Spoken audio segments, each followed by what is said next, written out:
نحمده ونصلي ونسلم على رسوله الكريم اما بعد فاعوذ باللہ من الشیطان الرجیم بسم اللہ الرحمن الرحیم۔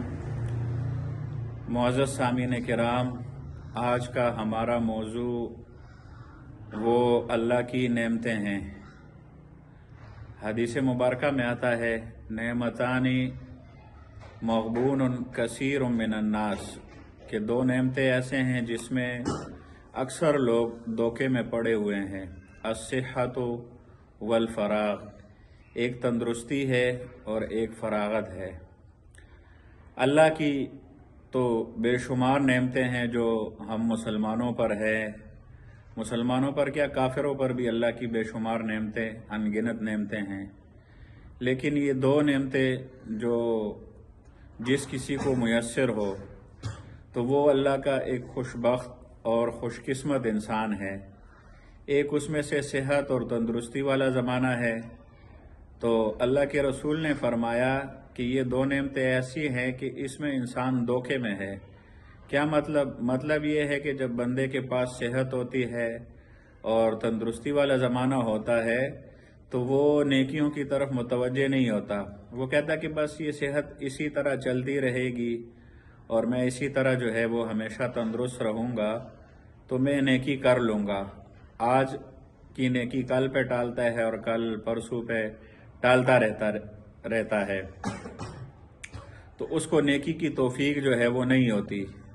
اسی طرح فراغت کا زمانہ ہوتا ہے، ایک بندہ فارغ ہے اور اللہ نے اس کو فراغت والا زمانہ عطا کیا ہے، تو وہ یہی سوچتا ہے کہ یار میرے پاس تو ویسی فراغت ہے تو میں کل جو ہے یہ تلاوت کر لوں گا، پرسوں کر لوں گا یا دوسرے ٹائم کر لوں گا، اس طرح وہ ٹالتا رہتا ہے۔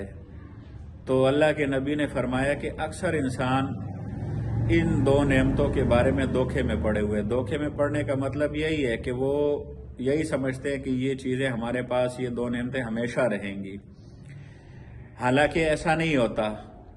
انسان کو اللہ نے اگر صحت والا زمانہ عطا فرمایا ہے تو صحت کے بعد جو ہے وہ بیماری بھی آتی ہے۔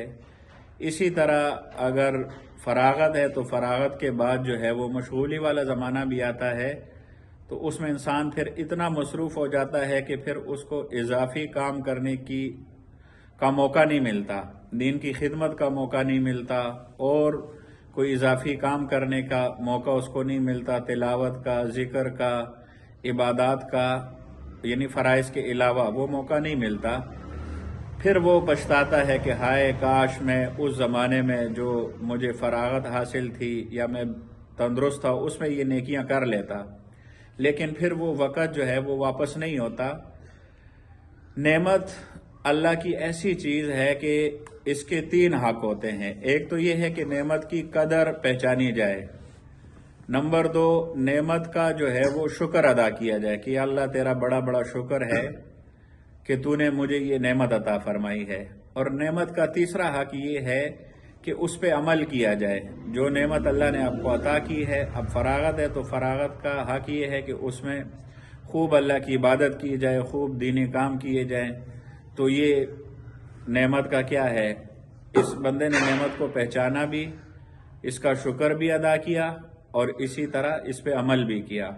تو بہرحال کوئی بھی نعمت ہو اللہ کی طرف سے، چاہے وہ مال و دولت ہو یا اس کے علاوہ کوئی بھی نعمت ہے، تو اس کے یہ تین حق ہوتے ہیں، اور یہ تین حق ہر مسلمان پر اس کو ادا کرنا جو ہے وہ لازم ہوتا ہے، ضروری ہوتا ہے۔